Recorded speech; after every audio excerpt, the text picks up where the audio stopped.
12 जून 1974 जब पटना यूनिवर्सिटी के आरएसएस कार्यकर्ता अश्विनी चौबे को गिरफ्तार किया गया। अश्विनी चौबे जेपी आंदोलन के केवल सक्रिय कार्यकर्ता ही नहीं थे, बल्कि उन्होंने चीनी मिलों के घोटाले से जुड़े कांग्रेसी सरकार के दस्तावेज प्रेस को लीक किए थे। इस कारण अगले करीब 3 साल तक चौबे को फुलवारी शरीफ जेल, आरा जेल, बक्सर जेल में कैद रखा गया।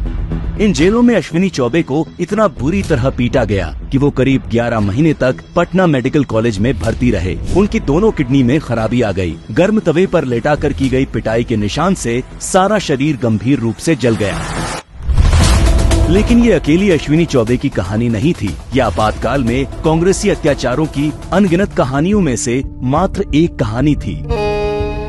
इमरजेंसी इंदिरा सरकार का थोपा हुआ वो काला दौर था जब सच्चाई बताने वाली प्रेस का गला घोंटा गया, संविधान की रक्षा करने वाली न्यायपालिका के हाथ काट दिए गए, महंगाई के खिलाफ आवाज उठाने वाले छात्रों की आवाज कुचल दी गई, कुशासन का विरोध करने वाले समूचे विपक्ष को जेल में ठूंस दिया गया। और ये सब सिर्फ इसलिए चलता रहा ताकि इंदिरा गांधी के हाथ से सत्ता न जाए।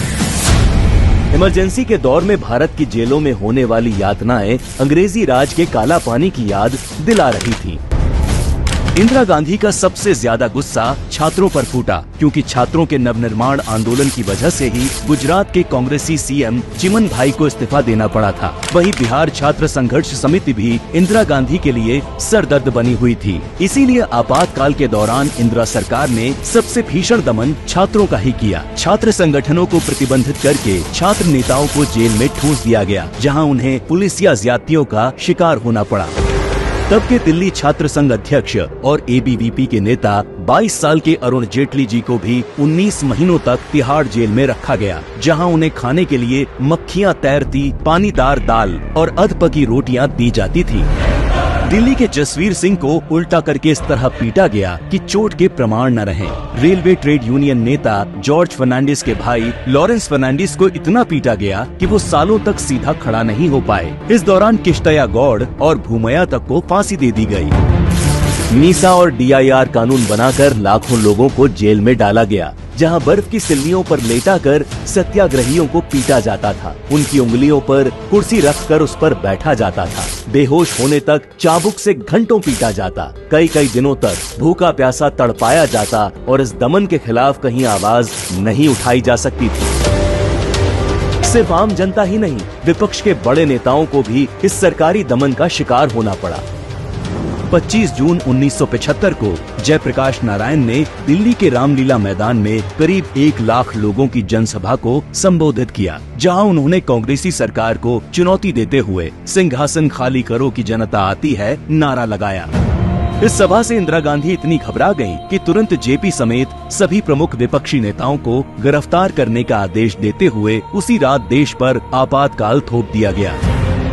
इमरजेंसी के दौरान जेपी का स्वास्थ्य तेजी से खराब होने लगा। कैद के दौरान ही उनकी दोनों किडनी खराब हो गईं और उनके इलाज में बरती गई लापरवाही आज तक जांच का विषय है। आपातकाल की वजह से जेपी की रिहाई के लिए भारत में खुलकर आंदोलन चलाना असंभव था। इसीलिए ब्रिटेन में सुरूर होदा ने जयप्रकाश नारायण की रिहाई के लिए नोबेल शांति पुरस्कार विजेता नोएल बेकर की अध्यक्षता में फ्री जेपी अभियान तक चलाया।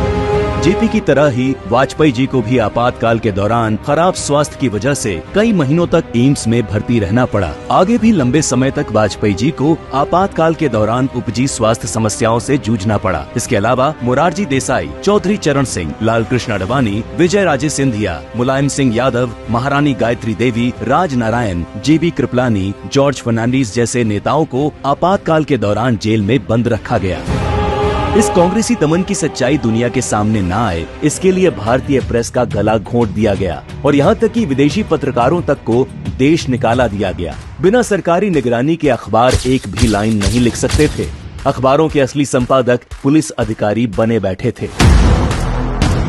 आपातकाल के 19 महीनों में 327 पत्रकारों को जेल, 3801 अखबार जब्त, 290 के सरकारी विज्ञापन बंद, करीब 60 लाख लोगों की नसबंदी, करीब 5 से 7 लाख लोग हुए बेघर।